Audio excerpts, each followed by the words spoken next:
From stories across the world to stories here at home, this is the National News Broadcast. A very good evening to you. I'm Nikasa Chandra. Good evening, I'm Clifford Richards. First of all, we take a look at the headlines. The Buddhist Advisory Council commends the President on implementing the advice and proposals of the Mahasangha. Former Prime Minister Ranil Wickremesinghe, who was cited as a respondent by the Presidential Commission on Political Victimization, has been cited as a witness. The police arrest yet another group in connection with the drug smuggling. Raids continue. The New Delhi COVID-19 spread swells by 190%.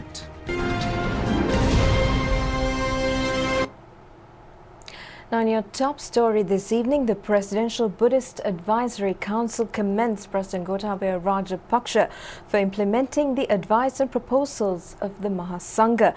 Now, the Chief Prelate of the Advisory Council at a progress evaluation meeting held at the President's office yesterday stated that the observances adhered to by the President will contribute in building a just and fair society.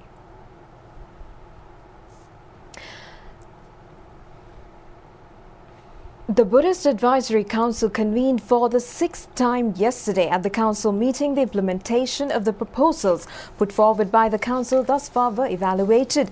The tri-chapter member prelates of the council at the previous 5 sessions put forward proposals and advice on implementing plans relevant to various fields included in the vision of prosperity. The participating prelates expressed their pleasure at the implementation of several proposals, which include conserving sites of archaeological value, rectifying shortcomings in prevent education, resolving land issues of viharas, and issuing land grant deeds. Attention focused on Dhamma school education, a national education policy, early childhood development, battling the drug menace, environmental conservation, priority to national security, creating a backdrop for Sasana dialogue, and bringing Buddhist universities under the Ministry of Education. The Advisory Council especially commended the steps taken by the President to lay a strong and stable future foundation for the Education Ministry through the appointment of 4 state ministers for the first time. The prelates further stated that the decision taken to amend the Archaeology Act in order to resolve long-standing issues at viharas that come within the limits of archaeological lands has been praised by many. The President pointing out the importance of the Buddhist Advisory Council, which convenes every month, stated that it has helped him and relevant officials to get a good understanding on various fields. He further stated that steps will be taken to resolve existing shortcomings. The discussion was also attended by Principal Advisor to President Lalit Viratunga, Minister Secretaries and heads of relevant institutions. Now, International Coast Cleaning Day and the National Aquatic Resources Conservation Week was ceremoniously declared at the Mount Lavinia beach under the patronage of Prime Minister Mahinda Rajapaksa today. The theme for this year's beach cleaning program is Nikasala Sairak Pirisindu Veralak, a garbage-free ocean, a coast clean coast.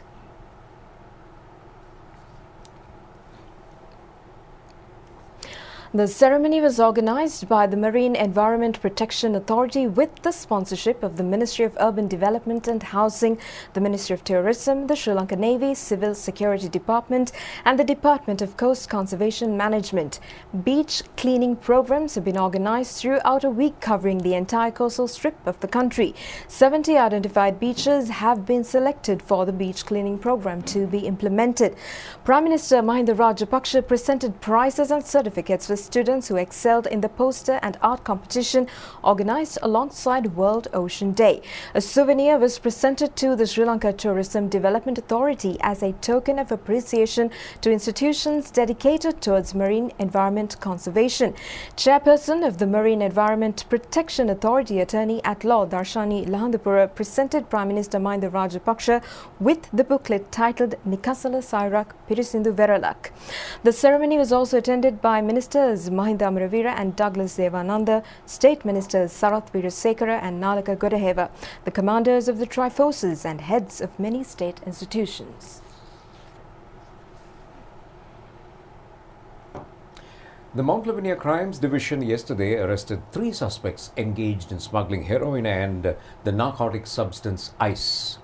The police seized 6 grams of heroin, 35 grams of ice, and also cash amounting to 325,000 rupees, 6 mobile phones, jewelry worth 6 pounds, and an electronic weighing scale used to weigh narcotics. The first suspect was arrested in the urban area in Dehiwala, and in the operation that followed, the other suspects were arrested. They are residents of Badovita and Rajagiri. The Simalandu police have arrested 2 youths engaged in heroin smuggling in the Munragal Simalandu area. The duo, who are in their 20s, are reportedly addicted to narcotics themselves. The police discovered 2 grams of heroin in their possession. Upon tip-off received by the Panadura Crimes Division, a raid was carried out in the Panadura town yesterday, during which 4 suspects, including a woman, were arrested while in possession of heroin. The police state that the arrested woman and her husband are heroin smugglers who have had connections with those severely addicted to narcotics. The other 2 were arrested in the Dehiwala area, and 6 grams of heroin and 6 mobile phones in their possession were seized by the police. The Navy, in a search operation conducted around the Battalagundua island in Kalpitiya, discovered over 32 kilograms of Kerala cannabis.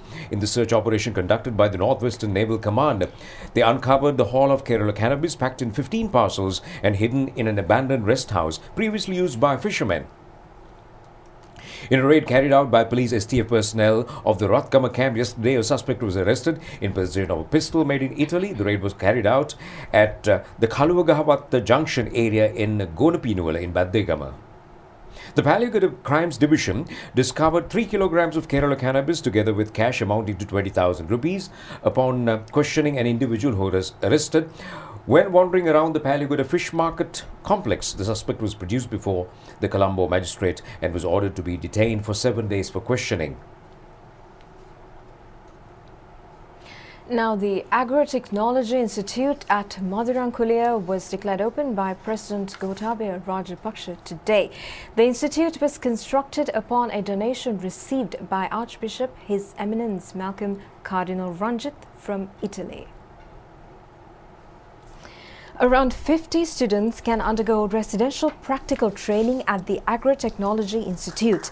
At the ceremony, the Cardinal stated that plans have been drawn to conduct training courses, giving more opportunities for children of low-income earning families in Madurankulya area. The Cardinal added that the Agro Technology Institute will come under the supervision of the Archbishop's house. The President also joined in an observation tour at the Palachonai estate at Madurankulya. 10 acres of the 900-acre estate are utilized to grow grapes, whilst other vegetable crops and coconuts are also grown. Thereafter, the President arrived at the Madurankulya Model School.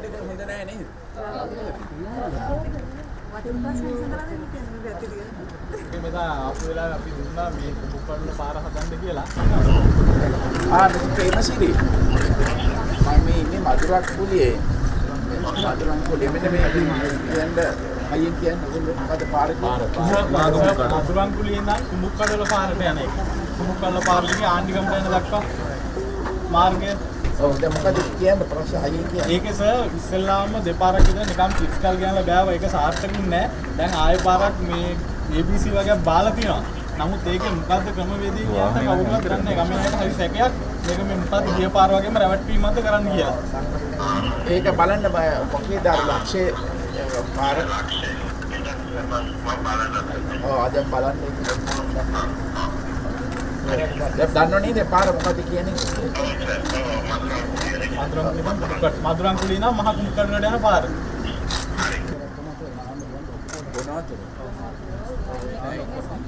මේ හරි මොකක් හරි ව්‍යාපෘතියක් තියෙනවද? Sir ඒකේ වතුර අපි 29 වෙනිදි දෙනවා දැන් කටයුතු කරගෙන යන්නේ. ඔක්කොම ඉවරයි. දැන් වෝටර් බෝඩ් එකට බාර දීලා ඉවරයි. 21 මේ මෙතන ඉන්න එක්කෙනෙක් 29 සර් වතුර දෙනවා. මොන 29ද? මේ මාස 29 දී දෙනවා. හැමෝටම දෙනවා. ඒ කියන්නේ මේ ඔක්කොටම වෝටර් බෝඩ් එකට මේ ලේකම්තුමා ඉන්න කියන්නේ මම මේකේ භාණ්ඩාගාරෙද ඒකේද සෝසක් ප්‍රජාමූල සංවිධාන භාණ්ඩාගාරය මේක ප්‍රජාමූලේ ඔව් ඒක මේ අපේ දිසකුමාරය අස්තුන් තමයි ගන්න ඔව් කන්තුමා ඉන්නවා කියන්නකො කවුද අම ක්‍රීඩා කියන්නේ කවුද නාමල රාජපක්ෂ කියන්නකො පුතේ යාර පොත්තරන්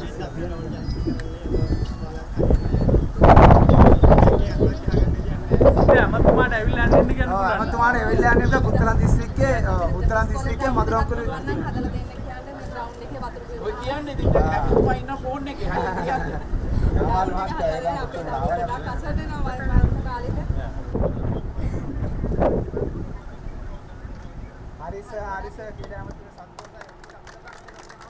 In addition, the president promised speedy solutions to several issues faced by the people, including dilapidated roadways.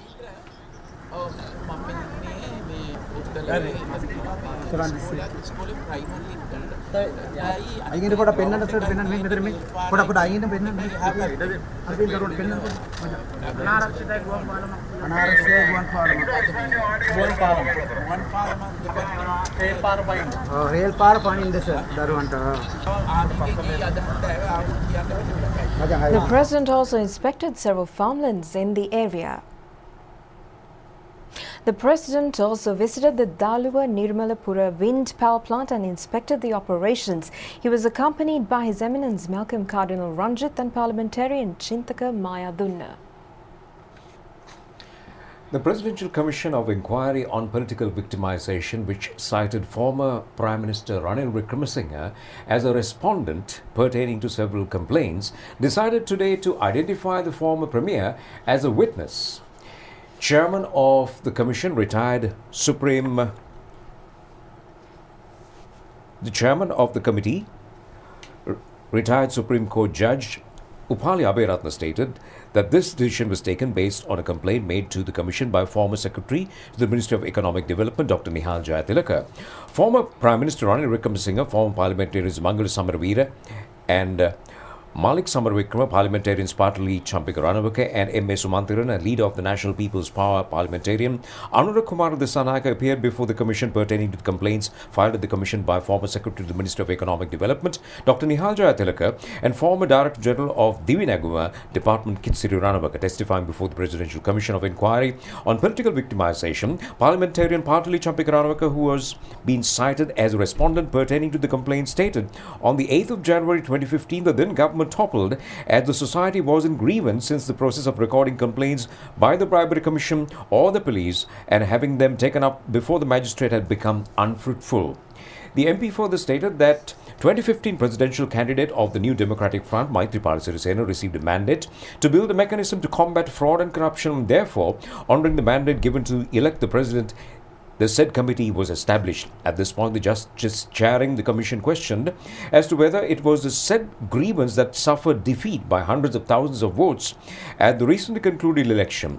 MP Ranawaka responded stating that they humbly accept the verdict of the people. The chairman of the commission then requested as to whether the Anti-Corruption Commission was operational against the corruptions of those in allegiance with the then government and former President Maithripala Sirisena.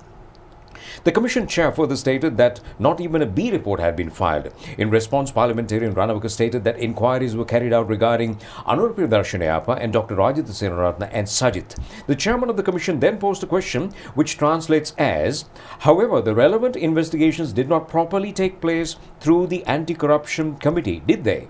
Unquote. To this, MP Ranawaka said that he is not sure of the proceedings in that respect. Attorney at Law Senarath Jayatsundara, representing complainant Dr. Nihal Jayatilaka, raised a question which translates as follows. Wasn't the method executed by the Anti-Corruption Committee a process to complete and compile a special procedure to take legal action against large-scale fraud and corruption alleged to have taken place during the predecessor regime, but by mainly focusing on an identified group? Unquote. In response, MP Patil Champik Ranawaka stated before the Commission that the Anti-Corruption Committee was established to penalise a special band of thieves. At this point, the Justice chairing the Commission put forward the question which translates, does that mean the committee was established to implement a separate law for an identified separate group? By establishing a separate mechanism through a cabinet paper, this was a deviation from the existing legal framework, wasn't it? Parliamentarian Ranawaka responded with the words as translated, no, my lord, the committee was instituted within the existing mechanism. Now, the newly appointed chairman of the committee inquiring into political victimization in the state service, Minister Gamini Lokuge, and the committee members met with Prime Minister Mahinda Rajapaksa at Temple Trees yesterday. The committee was previously chaired by Mahinda Yapa. However, after he was elected as Speaker of Parliament, Minister Gamini Lokuge was appointed as Chairman of the committee. So far, 6,952 appeals have been put forward to the committee, out of which 2,365 appeals have been directly received by the committee. This committee was appointed by Prime Minister Mahinda Rajapaksa to probe into political victimization alleged to have occurred in the state sector from 2015 to 2019. The preliminary report of the committee has been submitted to the Premier. A new CPR device invented by an undergraduate at the Colombo Medical Faculty by the name of Dilshan Abhay Singh was introduced to the Premier at Temple Trees yesterday. A mechanical performance of cardiopulmonary resuscitation, abbreviated as CPR therapy, has been introduced through this invention. The invention has been approved by the New Inventors Association, the National Medicines Regulatory Authority and the Sri Lanka Medical Council. The Government Medical Officers Association focused the Premier's attention on introducing this device at hospitals in future. The demonstration was also attended by Dean of the Colombo Medical Faculty, Professor Vajra Disanaika, and Secretary to the Government Medical Officers Association, Dr. Shanal Fernando.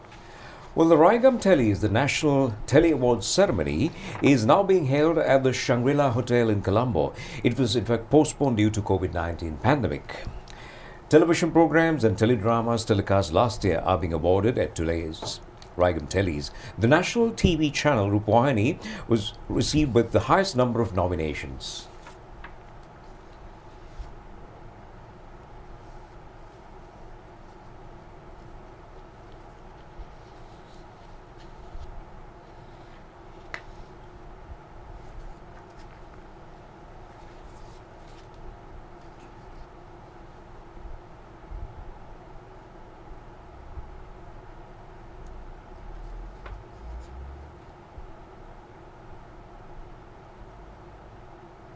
Now on to more local stories. The Colombo International Book Fair, organized by the Book Publishers Association, began at the BMICH yesterday under strict COVID-19 health regulations.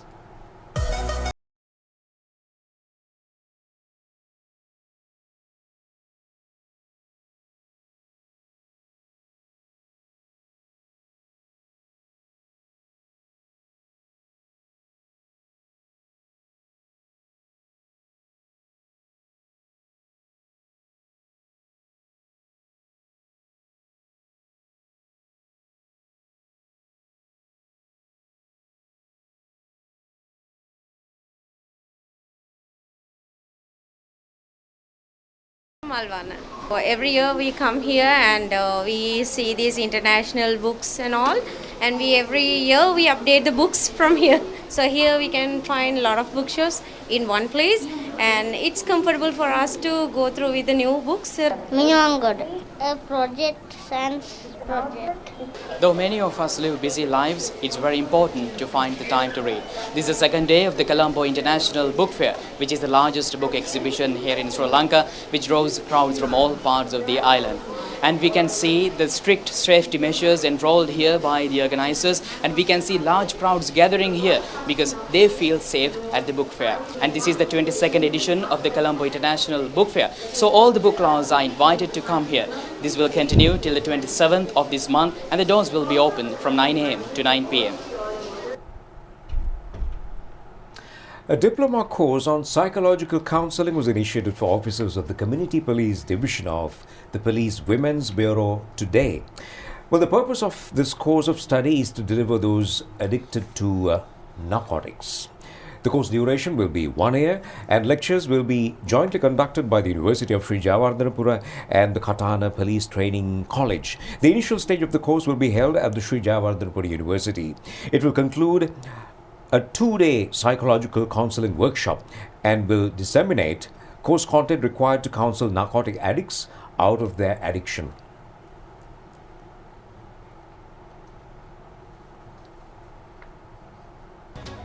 Well, on that racing note, it's time to end the news. Do enjoy the rest of the program. Take care and good night. Good night.